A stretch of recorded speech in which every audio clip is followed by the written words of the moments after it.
ऑप्टियोसिस पे आप सभी का स्वागत है। आज की इस वीडियो में हम बनारस हिंदू यूनिवर्सिटी में काउंसलिंग से जुड़े सभी अपडेट्स के बारे में बात करेंगे। तो जैसा कि आप सभी लोग को पता है कि बहुत सारे लोगों पे वेरिफिकेशन कंप्लीट लिख के आ रहा है, बहुत सारे लोगों पे वेरिफिकेशन नहीं आ रहा है, बहुत सारे लोगों को पेमेंट लिंक आ जा रहा है, लेकिन बहुत सारे लोगों को वेटिंग लिस्ट शो कर रहा है। तो उन सभी का क्या मतलब है, इस सभी चीज़ों पे हम चर्चा करेंगे। तो चलिए शुरू करते हैं, लेकिन उससे पहले जो भी लोग हमारे इस चैनल पर नए हैं, प्लीज़ हमारे चैनल को सब्सक्राइब ज़रूर कर लें, क्योंकि आपका सब्सक्रिप्शन ही हमें मोटिवेट करता है नए नए वीडियो लाने के लिए। और हम साथ ही 9K के काफ़ी करीब हैं, तो हमें सपोर्ट करें हमें, और इस चैनल को थोड़ा सा बूस्ट करें जिससे हम 9K तक बहुत ही जल्दी पहुंच जाएं। तो चलिए शुरू करते हैं। तो एक पोर्टल हम लेंगे और देखने की कोशिश करेंगे कि वहाँ पर कैसे दिखा रहा है, अगर वेरिफिकेशन नहीं हुआ है तो मैं एक पोर्टल खोलता हूँ। तो हमारे सामने ये एक पोर्टल खुला हुआ है। यहाँ पर देखिए, इन्होंने एमएड और एमए हिंदू साइंसेस के लिए अप्लाई किया है, लेकिन इनका वेरिफिकेशन अभी कंप्लीट नहीं हुआ है। तो सबसे पहले मैं आपको बता दूं कि जो सबसे पहले वेरिफिकेशन किया जा रहा है वो डीएमसी से किया जा रहा है, यानी मेन कैंपस जो डीएमसी कहा जाता है। तो सबसे पहले वेरिफिकेशन उनका किया जा रहा है। और जाहिर सी बात है कि जो बहुत ज़्यादा नंबर लोग पाए हुए हैं उन्हीं का वेरिफिकेशन हो रहा है, केवल डीएमसी का हो रहा है। इससे जो थोड़ा सा कम नंबर पे लोग पाए हैं और अप्लाई किए हुए बीएचयू में, उनको एफिलिएटेड कॉलेज मिलने के बहुत सारे चांस हैं। तो अभी एफिलिएटेड का कोई भी वेरिफिकेशन शुरू नहीं हुआ है, इसलिए आपको निराश होने की कोई ज़रूरत नहीं है कि अगर आपका वेरिफिकेशन नहीं लिख के आ रहा है। ये केवल अभी मेन कैंपस का वेरिफिकेशन है, और मेन कैंपस में पहली लिस्ट का वेरिफिकेशन है। तो यानी जो जो लोग अभी सबसे ज़्यादा नंबर पाए हुए हैं उन्हीं का ये वेरिफिकेशन है। ऐसा हो सकता है कि लोग जब जेएनयू की लिस्ट आए, जेएनयू में एडमिशन लें, तो वहाँ पर सीट खाली होगी, तो जब दूसरी लिस्ट के लिए वेरिफिकेशन होगा तो हो सकता है आपका वेरिफिकेशन वहाँ पे कंप्लीट दिखाई देने लगे। तो इसलिए वेरिफिकेशन का ये एक चीज़ तो आपको क्लियर हो गया होगा कि ये अभी डीएमसी का वेरिफिकेशन है। डीएमसी के वेरिफिकेशन के बाद अभी क्या है, कुछ लोगों को फ़ी पेमेंट के लिए, कुछ लोगों को वेटिंग लिस्ट दिखा रहा है। तो देखते हैं उनका कैसे दिखा रहा है। देखिए, अब जिन लोगों का वेरिफिकेशन कंप्लीट हो गया है लेकिन उनको वेटिंग लिस्ट शो कर रहा है, इसका मतलब उनको निराश होने की ज़रूरत नहीं है। अब ये है कि डीएमसी की ही चूंकि पहले काउंसलिंग शुरू हुई है, यानी मेन कैंपस की पहली काउंसलिंग शुरू हुई है और इन्हीं का वेरिफिकेशन हुआ है। मेरिट लिस्ट में आप एकदम ये श्योर रहें कि सबसे पहले जो टॉपर्स हैं उनके नाम होंगे, उसके बाद धीरे धीरे वो लिस्ट नीचे आएगी।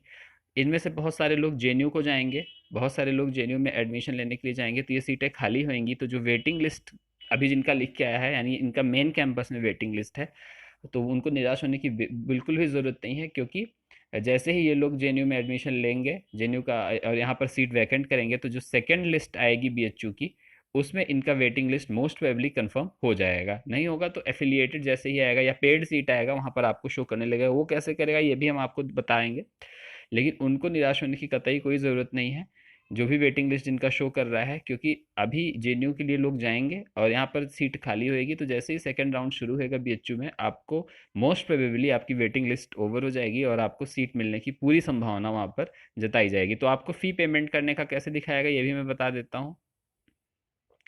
जब भी आपका वेटिंग लिस्ट कंफर्म होएगा, हो सकता है आपको पेड सीट दिखाए, तो वहाँ पर एक मैं यहाँ पर बता देता हूँ कि यहीं पर लिख कर आएगा, यहाँ पे लास्ट स्टेटस के पास ही, कि आपको पेड सीट के बारे में लिख कर आने लगेगा कि आपको पेड सीट मिल रही है।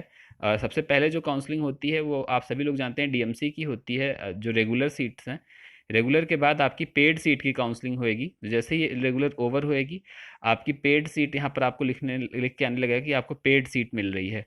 तो अगर आप पेड सीट से करना चाहते हैं तो पेड सीट से आप वहाँ पर एडमिशन ले सकते हैं। तो ये इस तरह का प्रोसेस रहेगा पूरा। ये देखिए, पेड सीट यहाँ पे अभी लिख के आएगा, ये बता रहा है कि कोर्सेज जो हैं वो पेड सीट भी कंटेन करते हैं। तो चलिए अब दिखाते हैं कि फ़ी पेमेंट का कैसे आएगा। तो मान लीजिए आपकी वेटिंग लिस्ट ओवर हो गई, तो अब आपको पेमेंट का शो करेगा। जैसे यहाँ पर मेरे पास एक पोर्टल खुला हुआ है, फिर यहाँ पर देखिए डीएमसी का ही अभी ऑन है, यहाँ पर रेगुलर फीस है, तो यहाँ पर फिर पेड सीट आपकी दिखाने लगेगी। और आप उसके बाद यहाँ पर ये देखिए पेड सीट यहाँ पर आपको दिखाने लगेगा, जब जैसे ही आपको पेड सीट मिल रही होगी। यहाँ पर रेगुलर फी दिखा रहा है, यहाँ पे पेड सीट या स्पेशल कोर्स फीस, यहाँ से आपको डेडलाइन दिखाई देगी। और जैसे ही आप पेमेंट करोगे, यहाँ पे पेमेंट डन लिख कर आएगा। और आप मतलब लॉक स्टेटस, अगर आपका अपग्रेड होना होगा तो वहाँ अपग्रेड होगा, और अगर अदरवाइज अगर अपग्रेड का चांस होगा तो अपग्रेड होगा, अदरवाइज आप उसे लॉक कर दोगे। तो ऐसा कुछ आपका बन के आएगा पोर्टल जो आपके सामने आएगा। इसलिए बिल्कुल भी अभी परेशान होने की कोई ज़रूरत नहीं है। ये तो अभी फर्स्ट लिस्ट की स्टार्टिंग है। जो भी हाईएस्ट नंबर वाले लोग हैं, जो भी टॉपर्स हैं, उनके अभी नाम मोस्ट प्रोबेबली आए होंगे, जो जेएनयू को मोस्टली जाएंगे। और सीटें खाली होंगी। उसके बाद नीचे जो वेटिंग लिस्ट वाले लोग हैं उनका क्लियर होना शुरू होएगा। जिनका वेरिफिकेशन नहीं हुआ है वो भी थोड़ा सा वेट कर सकते हैं, क्योंकि अभी एफिलिएटेड कॉलेजेस की का वेरिफिकेशन नहीं शुरू हुआ है। जैसे ही शुरू होएगा मोस्ट प्रोबेबली उनका भी वेरिफिकेशन हो जाएगा। आपके में फेल नहीं लिखा है, ये याद रखिएगा कि वेरिफिकेशन फेल्ड नहीं लिखा हुआ है, ठीक है। इसलिए आपको चिंता करने की कोई ज़रूरत नहीं है। वेरिफिकेशन फेल्ड अगर नहीं आ रहा है तो इसका मतलब अभी आपका वेरिफिकेशन हुआ ही नहीं है। तो आप परेशान बिल्कुल भी ना होएं। तो ये सारे इंपॉर्टेंट अपडेट्स थे जो आपको तक देने थे। उम्मीद है आपको काउंसलिंग प्रक्रिया समझ में आई होगी कि वेरिफिकेशन में जिनके कुछ नहीं लिखा है उनका वेरिफिकेशन अभी हुआ ही नहीं है।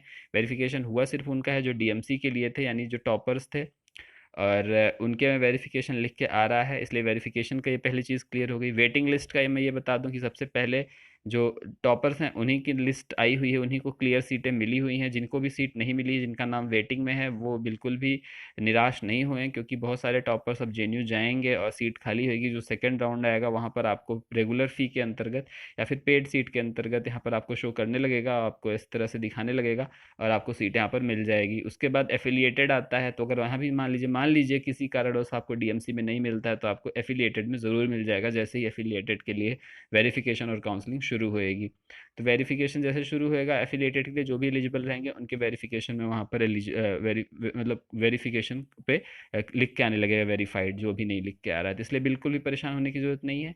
ये सारे अपडेट्स थे जो हमें आप तक देने थे। तो अपडेट अगर आपको इन्फॉर्मेटिव लगे हों या आपको लगा हो कि ये अपडेट काम के हैं, तो प्लीज़ इसे शेयर ज़रूर करिएगा, जिससे बहुत सारे स्टूडेंट्स अभी जो परेशान हैं उन तक पहुंच जाएं और वो ये चीज़ देख के उन्हें समझ में आ जाए, वो परेशान ना हों। साथ ही आप कमेंट सेक्शन हमारा ओपन है, आप कोई भी चीज़ पूछ सकते हैं, अपने विचार, अपने क्वेरीज वहाँ पर रख सकते हैं। और हमें कोई सजेशन देना हो तो प्लीज़ आप, यू आर मोस्ट वेलकम। और साथ ही हमारे चैनल को प्लीज़ सब्सक्राइब करें, और आपका सब्सक्रिप्शन हमारे लिए बहुत ज़रूरी है, तो चैनल को सब्सक्राइब करें। धन्यवाद।